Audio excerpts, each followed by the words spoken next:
My son, do not forget my teaching, but keep my commands in your heart, for they will prolong your life many years and bring you peace and prosperity.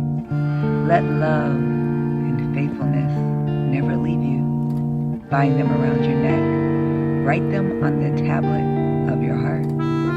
Then you will win favor and a good name in the sight of God and man. Trust in the Lord with all your heart and lean not on your own understanding.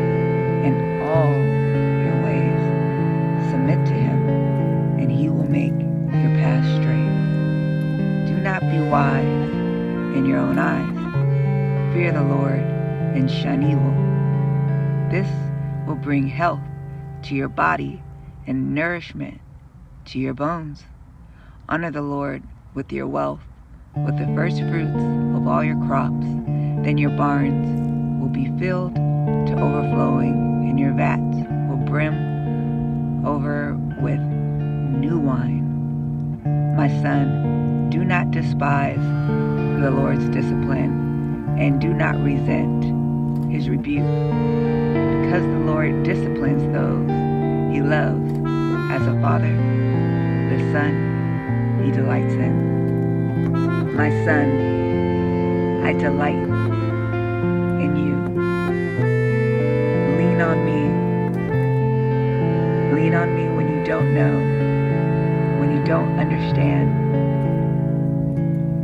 when evil falls upon you.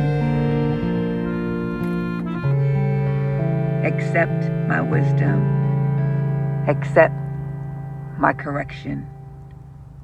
Accept my discipline. You are my son, and I discipline the ones I love. I love you.